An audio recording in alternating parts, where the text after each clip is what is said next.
আল্লাহি ওয়া বারাকাতুহু। সম্মানিত যারা আমাদের এই নাদিয়াতুল কোরআন শিখতে চাচ্ছেন, তাদের জন্য আমরা গতকাল একটি যে হরফ কাকে বলে সেই হরফগুলোর পরিচয় আমরা তুলে ধরেছিলাম।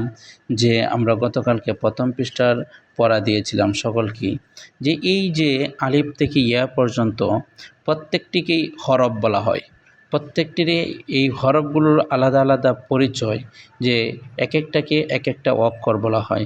যেমন আলিফকে আলিফ, বাকে বা, এ সবগুলোকে আমাদের শিখতে হবে এবং সবগুলো যত বেশি আমরা পড়ব তত বেশি আমাদের মাথার ভিতরে থাকবে। এই যে আলিফ থেকে বা আমরা যারা শিখে নিচ্ছি, আমরা শিখি নাই, এখনও শিখে নিব ইনশাল্লাহ। এখন আমাদের দ্বিতীয় সবক হলো যে আমাদের এই যে এক একটা শব্দ, এক একটা হরফ, এই হরফগুলোকে তারা বিভিন্ন ভাগে ভাগ করে দিয়েছে। আমাদের শিখার যে সুবিধার্থে তারা এই হরফগুলোকে এই তিন ভাগেই, প্রত্যেকটা হরফ এই তিন ভাগেই আসবে। এই তিন রকমভাবেই প্রত্যেকটা হরফ সারা কোরআন শরীফ আমপারার মধ্যে এভাবেই আসবে। আমরা যখন যুক্ত হরফ শিখব তখন এগুলো আমাদের কাজে আসবে। তাহলে এগুলা কিভাবে পড়তে হয়, এগুলো কি, মানে এগুলো এক একটা এক এক রকম দেখা যাচ্ছে। এই যে যেখানে এখানেও নিচে নক্তা, এখানেও নিচে নক্তা, এখানেও নিচে নক্তা, কিন্তু এগুলো কি, এগুলো কেন দেওয়া হয়েছে, মানে এইগুলো একটা হরফকে তিনভাবে সারা কোরআন শরীফের মধ্যে আসবে। এজন্যই একটা হরফকে আমরা তিন ভাগে ভাগ করছি, একটা হরফকে তিন নিয়মে আমরা শিখাইব।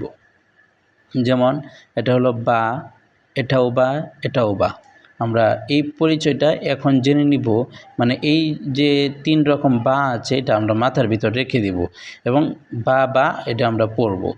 পরবর্তীতে কোরআনের মধ্যে যখন আমরা আপনাদেরকে নিয়ে যাব তখন এই সম্পূর্ণভাবে আপনারা পড়তে পারবেন। এখন দেখি আমরা কি এটা। বিসমিল্লাহির রহমানির রহিম। বা বা বা, তা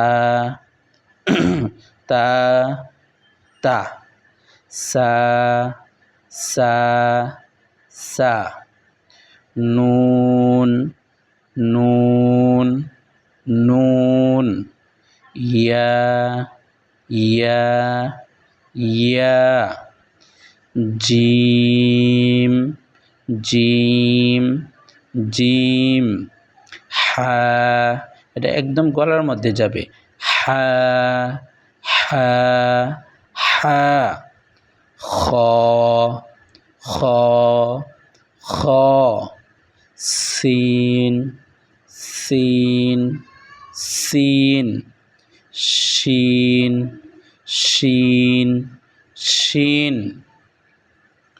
সদ সদ সদ, দদ দদ দদ, আইন আইন আইন, গইন গইন গইন, ফা ফা ফা, কফ কফ কফ, কাফ কাফ কাফ, লাম লাম লাম, এটাও লাম, এটাও লাম, এটাও লাম।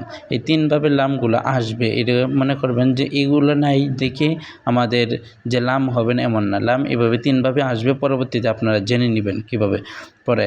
মিম মিম মিম, হা হা হা হা হা, এবার এই চারভাবে আসবে। তো এখন আমরা হরফগুলো এই পুরা যে আমাদের প্রথম যে আমরা একক হরফগুলো আমরা শিখছি, এখন এখানে বাঙা হরফ, মানে একটা হরফকে তিন ভাগে ভাঙছে। তাহলে এই যে আমরা হরফগুলো শিখলাম, এই হরফগুলো আমরা জেনে নিব। তারপরে আগামীতে আমরা মাখরাজের মাধ্যমে আমরা হরফগুলোর উচ্চারণকে আরও সঠিক করিয়ে নেব ইনশাআল্লাহ। আসসালামু আলাইকুম।